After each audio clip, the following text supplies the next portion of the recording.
Welcome to Srinivas TK channel. Previous year MCQs part 6లో భాగంగా మనం ఈరోజు in which year the Arya Samaj was founded, Arya Samaj ఎప్పుడు స్థాపించబడింది?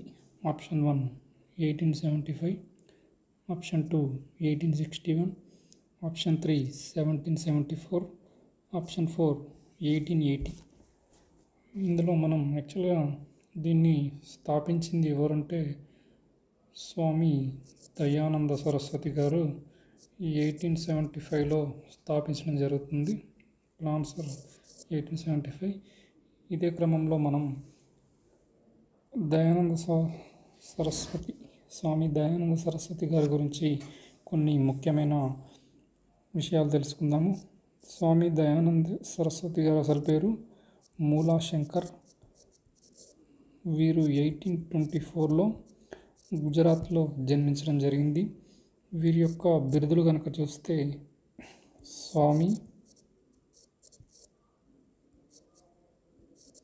సింధి మరు. దయానంద సరస్వతి గారు రాసిన పుస్తకాలు కనుక చూస్తే వేద భూమిక, వేద భాష్య, వేద ప్రకాశిక, వేద రహస్య మరియు ముఖ్యమైనది సత్యార్థి ప్రకాష్. ఇది వేదాలపై స్వామి దయానంద సరస్వతి గారు రాసిన భాష్యంగా చెప్పవచ్చు.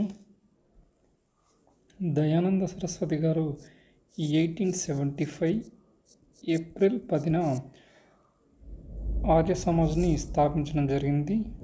ఇతను స్థాపించిన మరొక సంఘం గోరక్షణ సంఘం. దీన్ని 1882లో స్థాపించడం జరిగింది. దయానంద సరస్వతి గారు మొదటిసారిగా స్వరాజ్ అనే పదాన్ని వాడడం జరిగింది.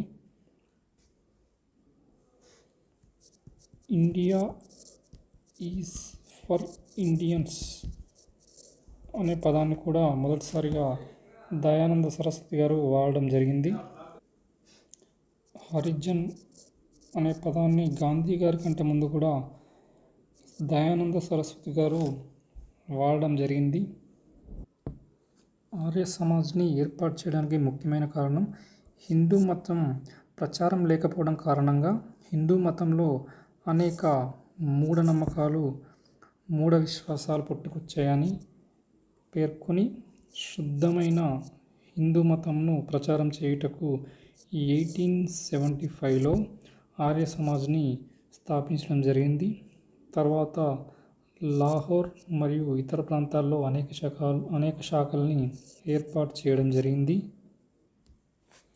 ఆర్య సమాజ్ ముఖ్యంగా హిందూ మతంను శుద్ధి చేయడం కోసం, హిందూ మతాన్ని శుద్ధి చేయుటకు మరియు హిందూ మతం నుండి వేరొక మతంలోకి చేరిన హిందువులను తిరిగి హిందూ మతంలో చేర్పించడానికై ఆర్య సమాజంలో శుద్ధి మరియు సంఘట లేదా సంఘం అనే ఉద్యమాలు ఆరంభమయ్యాయి. దయానంద సరస్వతి గారు ఇచ్చిన ముఖ్యమైన నినాదాల్లో గో బ్యాక్ టు వేదాస్ అనేది చాలా ముఖ్యమైనది. ఇతను వేదాలు నిత్య సత్యాలని పేర్కొని హిందూ మతం గురించి తెలుసుకోవడానికి కేవలం వేదాలను మాత్రమే పఠించాలని పేర్కొనడం జరిగింది. దయానంద సరస్వతి గారి సిద్ధాంతం సత్యమేవ జయతే. ఒక ప్రశ్న, హూ లెడ్ ది బార్డోలి సత్యాగ్రహం? బార్డోలి సత్యాగ్రహానికి నాయకత్వం వహించింది ఎవరు? Option 1 Vallabhbhai Patel, option 2 Rajendra Prasad, option 3 Motilal Nehru, option 4 Jayaprakash Narayana. Bardoli సత్యాగ్రహం 1928లో జరిగింది. బార్డోలి అనేది గుజరాత్లోని ఒక ప్రాంతం. ఈ సత్యాగ్రహం జరగడానికి ప్రధాన కారణం పంటలకి సరైన గిట్టుబాటు ధర రాకపోవడం, ఇదే సమయంలో గిట్టుబాటు ధర రాక వ్యవసాయదారులు ఇబ్బందులు పడుతుంటే బ్రిటిష్ వారు 22% ట్యాక్స్ని పెంచడం జరుగుతుంది. దీనికి వ్యతిరేకంగా కళ్యాణ్జీ మెహతా మరియు కున్వర్జీ వీరు బ్రిటిష్ వ్యతిరేకంగా ఉద్యమం చేయడం జరుగుతుంది. తర్వాత ఈ ఉద్యమంలో వల్లభాయ్ పటేల్ గారు రావడంతో ఉద్యమం చాలా ఉధృతమవుతుంది. ఈ బార్డోలి సత్యాగ్రహంలో వల్లభాయ్ పటేల్ గారు నో టాక్సేషన్ వితౌట్ రిప్రజెంటేషన్ అనే నినాదాన్ని ఇవ్వడం జరుగుతుంది. దీంతో బ్రిటిష్ వారు భయపడి మ్యాక్స్వెల్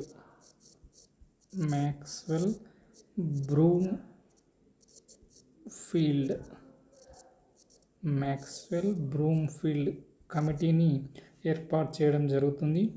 ఈ కమిటీ యొక్క నివేదిక ఆధారంగా బ్రిటిష్ ప్రభుత్వం శిస్తు వసూలుని ఆపేయడం జరుగుతుంది. తర్వాత ఇదే క్రమంలో వల్లభాయ్ పటేల్కి సర్దార్ అనే బిరుదు ఇవ్వడం జరుగుతుంది. అందుకే సర్దార్ వల్లభాయ్ పటేల్ను లెనిన్ ఆఫ్ బార్డోలి అని పిలుస్తారు. సో ఇక్కడ మనకి ఆన్సర్ బార్డోలి సత్యాగ్రహానికి నాయకత్వం వహించింది ఎవరు అంటే ఆప్షన్ 1 వల్లభాయ్ పటేల్ గారు అవుతుంది. ఇదే క్రమంలో మనం సర్దార్ వల్లభాయ్ పటేల్ గారి గురించి కొన్ని ముఖ్యమైన అంశాలు తెలుసుకుందాము. వల్లభాయ్ పటేల్ గారు 1875 అక్టోబర్ 31న జన్మించడం జరిగింది.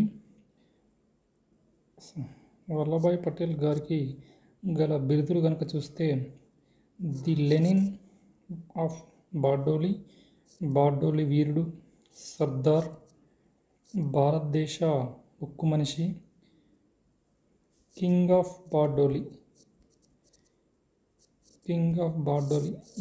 ఈ బిరుదుని గాంధీజీ గారు ఇవ్వడం జరిగింది.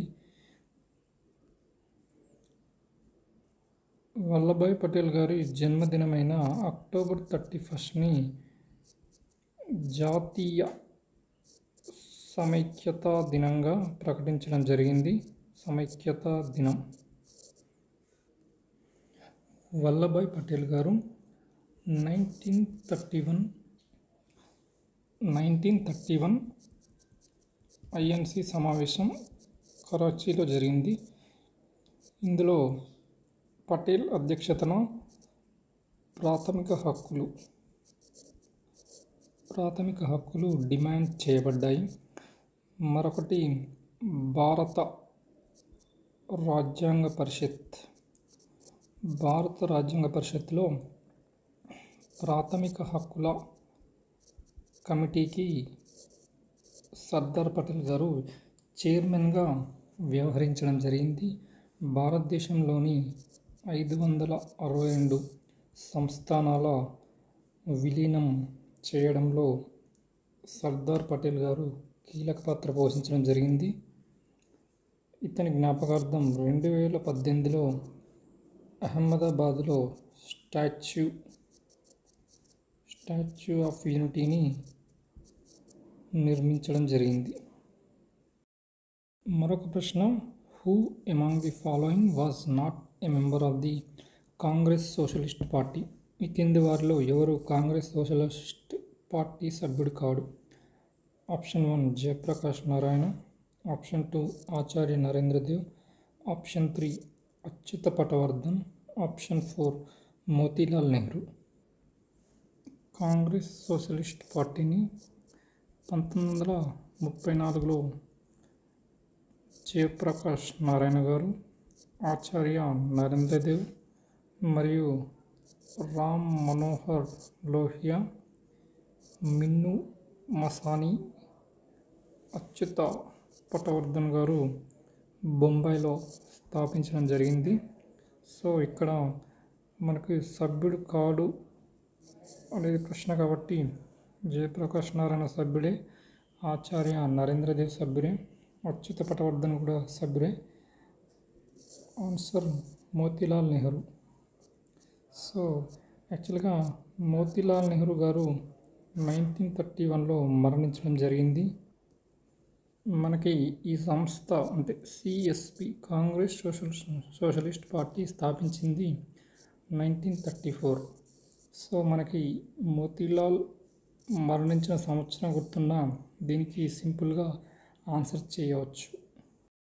ప్రశ్న, which book of Tolstoy influenced Mahatma Gandhi? టాల్స్టాయ్కి సంబంధించిన ఏ పుస్తకం మహాత్మా గాంధీని తీవ్రంగా ప్రభావితం చేసింది? Option 1 the nation, option 2 the kingdom of God is within you, option 3 war and peace, option 4 honesty. మనకి the kingdom of God is within you దీన్ని టాల్స్టాయ్ గారు రాయడం జరిగింది. ఈ బుక్ మహాత్మా గాంధీ గారిని తీవ్రంగా ప్రభావితం చేసింది. ఇక్కడ మనకు ఆప్షన్ 2 ఆన్సర్ అవుతుంది. దక్షిణాఫ్రికాలో గాంధీజీ గారు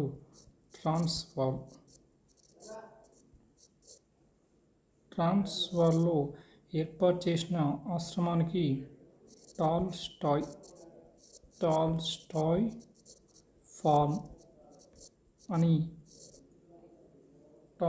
ఫార్మ్ అని పేరు పెట్టడం జరుగుతుంది.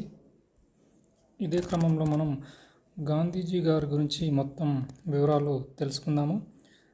గాంధీజీ గారు 1869 అక్టోబర్ 2న గుజరాత్లోని పోర్బందర్లో జన్మించడం జరుగుతుంది.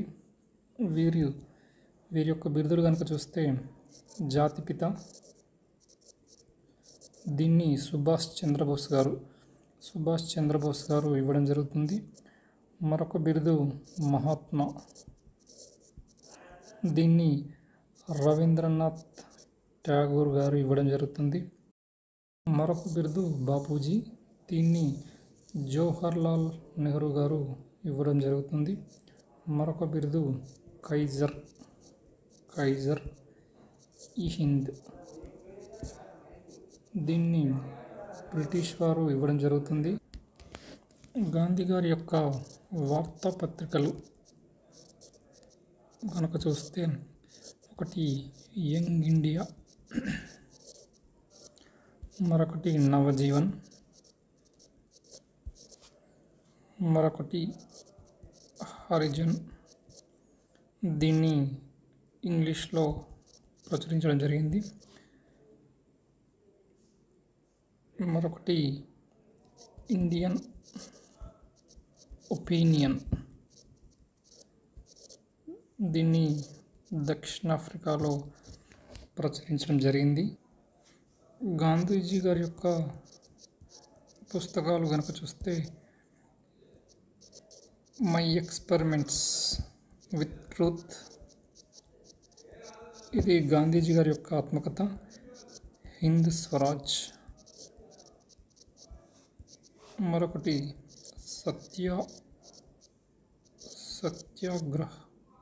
సత్యాగ్రహ, మరొకటి కాన్సెప్ట్ ఆఫ్ సెల్ఫ్ రూల్, మరొకటి సర్వోదయ, దీన్ని అన్టు ది లాస్ట్ అనే గ్రంథం ఆధారంగా రచించడం జరుగుతుంది. గాంధీజీ గారు స్థాపించిన సంస్థలు కనుక చూస్తే ఒకటి సబర్మతి, మరొకటి all India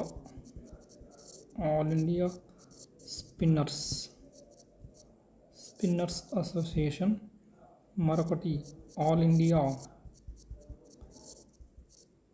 India depressed class association. Gandhiji గారి యొక్క తాత్విక గురువు కనుక చూస్తే టాల్స్టాయ్గా చెప్పవచ్చు. గాంధీజీ గారి యొక్క రాజకీయ గురువుగా గోపాలకృష్ణ గోఖలే గారిని చెప్పుకోవచ్చు.